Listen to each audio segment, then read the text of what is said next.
Coming up on State of Events, fallout continues regarding former swimmer Riley Gaines's SFSU visit.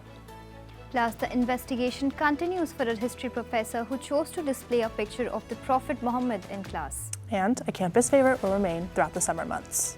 State of Events starts now.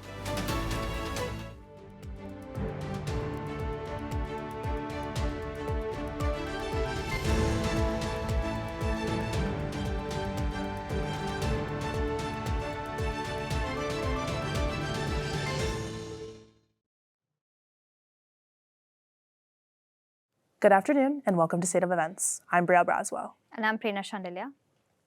San Francisco State has been at the center of attention recently after a controversial speech was given on campus. State of Events reporter Sofia Villalba has the story. Yes, that's right. A speech was given by an NCAA athlete at SF State, and it created a storm of protest by some students. Riley Gaines, a former Division I college swimmer, said she was attacked verbally and physically at SF State after she gave a speech on April 6 at a Turning Point USA event. Gaines is known for being an outspoken critic of transgender athletes in women's sports. After her speech, students flooded the hallways chasing after her as security tried to get a hold of the situation. Some students say the university should have had more protective measures to prevent situations like this. Well, I thought her safety wasn't put in place first, and especially when you're addressing, like a large student body in San Francisco, where like everyone's trying to be very progressive and forward thinking. I don't think her safety was put in place first, and I think personally the school should have taken more measures. Some students say SF State is not the place where phobia of any kind is accepted. San Francisco State should be a campus where every topic should be open to debate, where both sides can see both sides and try to understand each other. But yeah, my message is just that neither homophobia or transphobia or assault is accepted in this campus. The following Monday, SF State President Lynn Mahoney sent a campus-wide message stating that Turning Point USA's event advocated for the exclusion of transgenders in athletics, and the event was deeply traumatic for many of the trans and LGBTQ+ community. Some students don't necessarily agree with Gaines's view, but think there was a better approach for those that disagreed with her. There definitely was a better way to approach it, mostly with her approach. I just don't think she should be preaching what she is, and I think the protesters definitely could have kept it more peaceful instead of literally chasing her out of the building. Riley Gaines has stated that campus police did nothing to protect her against allegedly being attacked by the protesters and will be pursuing legal action against the university. Now, SF State has yet to comment about that possible lawsuit. I reached out to university police but did not hear back in time. Meanwhile, the university is currently reviewing the incident and is working to improve the anti-discrimination policies, processes, and trainings. In San Francisco, Sofia Villalba, State of Events. So Sophia, has Riley Gaines commented any more on this incident? Well, Briel, just yesterday, Gaines took to Twitter to say the university condones violence and is scared of perspectives that differ from their own. But SF State President Dr. Lynn Mahoney said in an email just today, the Turning Point USA event scheduled for tomorrow, featuring another controversial speaker, will go on. Turning Point USA is the same event Riley Gaines spoke at earlier this month. We will continue to cover this story. Thank you, Sophia. Thanks, Briel. The Equity Programs and Compliance Office is still investigating history professor Behrooz while teaching a lesson on the history of the Islamic world last fall. Behrooz showed a drawing of the Prophet Muhammad. A student filed a complaint to the university and investigation began this March. Some argue that investigation goes against Behrooz's academic freedom of rights.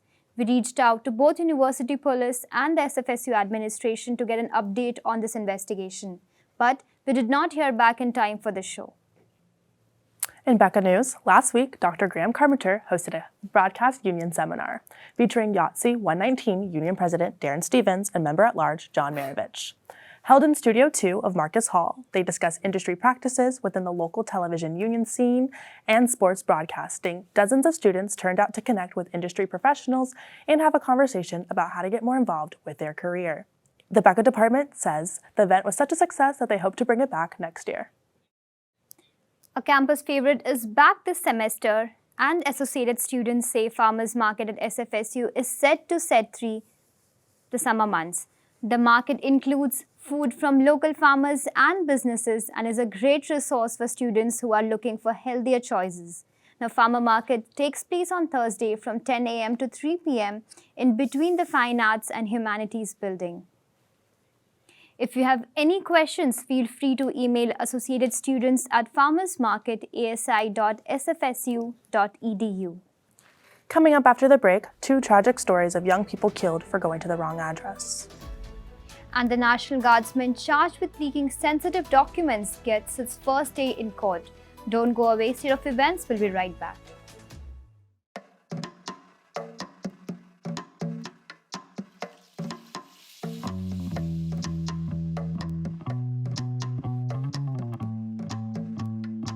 Minds can achieve anything.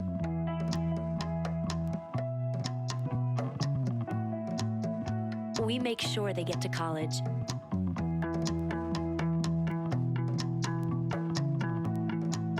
Federal student aid provides more than $150 billion in grants, loans, and work-study funds to make college possible for anyone with the mind to get there.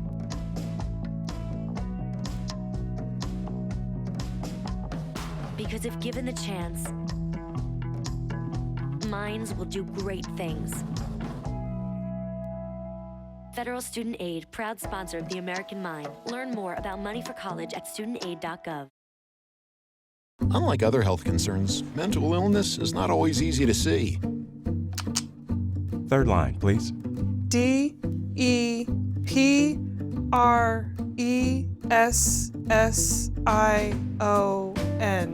Mental illness doesn't show up on a scale.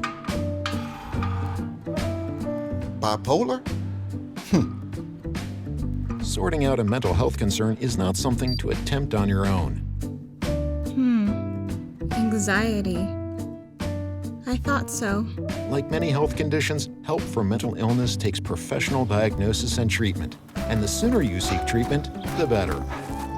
Look at that. 6,000 steps and PTSD. If you or a loved one has a mental health concern, don't go it alone. Find out what to do. For 24-hour free and confidential information and treatment referral, call 1-800-662-HELP. Learn more at samhsa.gov/support.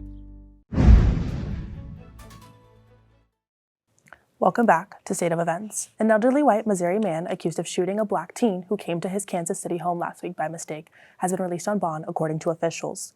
Meanwhile, in New York, a similar wrong address shooting ends in a young life lost and another homeowner charged with murder. Laura Geary has the latest on these dangerous encounters. 2 states, 2 address mix-ups, 2 people shot. Kansas City teen Ralph Yarl out of the hospital but recovering at home from 2 gunshots. His family says his physical healing is just the beginning. He's going to forever have a scar on his head that's going to remind him that I was shot because of the color of my skin. Police say 84-year-old Andrew Lester faces felony charges in the shooting. Yarl came to Lester's house April 13th by mistake to pick up younger siblings. In a probable cause statement, Lester says he fired because Yarl was touching an exterior front door handle. Yarl told police he never pulled on the door and didn't speak to Lester. The shooting sparking outrage in the community as many walked in unity Tuesday demanding justice for Yarl and his family. 20-year-old Kaylin Gillis in rural upstate New York killed Saturday when the car she was riding in turned into the wrong driveway. So there's absolutely no reason for this man to come out on the deck and shoot at the vehicle, especially when they're leaving. That man, 65-year-old Kevin Monahan, is now charged with second-degree murder. Monahan's attorney tells CNN that his client has no trespassing signs posted, and he felt threatened. They were turning around, leaving, so there certainly was no threat. So, I'm hopeful that we'll be able to get a successful prosecution. I'm Laura Aguirre reporting. The Massachusetts Air National Guard airman accused of leaking classified Pentagon documents made his first appearance in federal court Friday. He was arrested Thursday and has been charged under the Espionage Act. As CNN's Oren Lieberman reports, the charging documents alleged that Jack Teixeira posted information about the documents online last year. In a federal courtroom in Boston, 21-year-old Jack Teixeira faced his legal fate for the first time, charged through the Espionage Act with unauthorized removal and retention of classified documents and national security information. The Airman First Class at the center of an investigation into a leak of top-secret information. In court, his father yelled out, "Love you, Jack." The response, "Love you too, Dad." Are you surprised by this? Outside the courthouse, Teixeira's family, thrust into the spotlight with national security interests at stake, said nothing. Teixeira was an IT specialist with the Massachusetts Air National Guard. He enlisted before graduating high school. His senior year photo had a quote that now appears prophetic. "Actions speak louder than words." He's had a top-secret clearance since 2021 and access to sensitive, compartmentalized information in a job that requires a lifetime binding non-disclosure agreement. People who sign agreements to be able to receive classified documents acknowledge the importance to the national security of not disclosing those documents. And we intend to send that message, how important it is to our national security. One day earlier and 1 hour south, Teixeira was spotted on his back porch reading a book. Moments later, an FBI tactical team closed in on Teixeira, taking him into custody outside his house. Those who knew him growing up describe him as a bit of a loner and into guns. He didn't have a lot of friends, but like some of the friends he did have were also kind of in the same boat as him in a way. Most people are just wary of them. But on Discord, an online platform frequently used by gamers, Teixeira built his own group of friends and followers. He's believed to be the head of a chat server named Thug Shaker Central. Court documents allege that late last year he began sharing classified information, a user in the chat group telling the FBI at first it was just paragraphs of text and then photographs of documents that contained what appeared to be classification markings. The fact is, it's quite easy to do if you are a person who has decided to violate your oath, to violate the training and the rules that you operate under, and to proactively make a decision to break the law. In the days before his arrest, court documents say Teixeira used his government computer to search classified intelligence reporting for the word leak, an attempt to find out if investigators were onto him. A city program is launching this week to potentially open up pop-up businesses in downtown San Francisco. The program, SF Deal, is hoping to bring life back to downtown by filling half of the empty office space with small businesses, restaurants, and bars. This idea comes from Mayor London Breed's Downtown Recovery Plan, Vacant and Vibrant. The application portal opened up this Monday for business owners to apply. The program is funded with over $700,000 by the San Francisco Office of Economic and Workforce Development. The pop-up businesses should begin to open up over the summer. It's time for another break, but when we come back, we'll tell you about a writer's strike that could impact all of us. And a Broadway favorite closes its doors. Don't go away. State of Events will be right back. San Francisco State's Broadcast and Electronic Communication Arts program is a renowned dynamic major for all kinds of media arts. You're not going to find this hands-on media experience anywhere else. We are here to be a talent pipeline to the media and entertainment industry. I love all my classes that I've taken with all the Becca professors. I want students to have the freedom to create what they want to create and what they're passionate about. We are mostly concerned with our students' ability to succeed in ways that they wish to succeed. I have a lot of skills now that I didn't have before. I mean, there's so much you can do here. It's incredible. There's really no limit. Unlike other health concerns, mental illness is not always easy to see. Third line, please. DEPRESSION.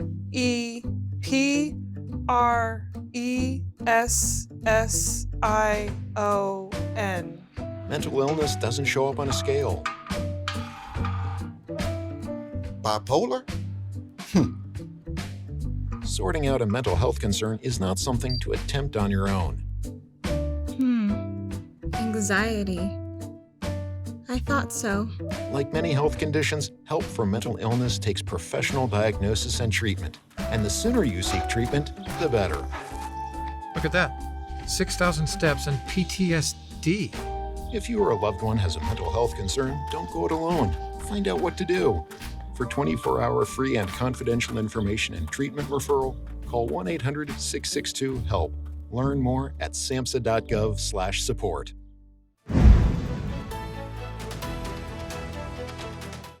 Welcome back to State of Events. Hollywood on hold. Production on many of your favorite shows could soon come to a screeching halt. The Writers Guild of America voted overwhelmingly to strike if no labor deal is reached before a May 1st deadline. Mike Valerio explains what the writers are fighting for and what a potential strike would mean for your next binge watch. A strike is a brutal thing. For Writers Guild of America negotiators, a record 97.9% approval to authorize a strike is a major weapon at the negotiating table. The unfortunate nature of our business is that everything that the Writers Guild has achieved, minimum compensation, pension and health benefits, residuals, has all come from either a strike or the real threat of one. The WGA says the rise of streaming and the shortening of traditional TV seasons are making it difficult for members to make a living wage. We're just looking to be fairly compensated for the value we create. The Alliance of Motion Picture and Television Producers represents several major entertainment companies. They've released a statement reading in part, quote, "Our goal is and continues to be to reach a fair and reasonable agreement." On strike, shut it down! The last writer's strike came in 2007 and lasted 100 days, but today's landscape looks very different. We were just catching up to production stoppages and COVID encumbrances. The impact of a strike would reverberate from Hollywood backlots to America's living rooms. What you're looking at is sort of shows that you are anticipating a season coming up with in the next few months could be delayed as much as a year, if not more, depending on how the strike plays out. Phantom of Opera closes on Broadway after 35 long years. The curtain came down last Sunday on New York's production of Broadway's longest-running show. Started in 1988, it had over 13,000 performances and sold more than 20 million tickets, grossing around $1.3 billion. Now, composers cited COVID-19 pandemic, inflation, and declining international tourism as a reason behind ending the iconic musical. While it closes in the United States, production of Phantom are still running in the UK, Czech Republic, Japan, South Korea, and Sweden. Well, Briel, have you watched Phantom of Opera? I actually haven't, so I'm really disappointed that it's closed, but I know that there is a movie, so maybe I'll end up watching that. What about you? I haven't watched it, but maybe we can plan a trip to UK or Czech Republic. I think we're going to have to do that. Yeah. That's all we have for you this time. Thanks for joining us. And don't forget to subscribe to our State of Events channel on YouTube at the QR code on your screen. For State of Events, I'm Prerna Sandilya. And I'm Braswell. Have a great day.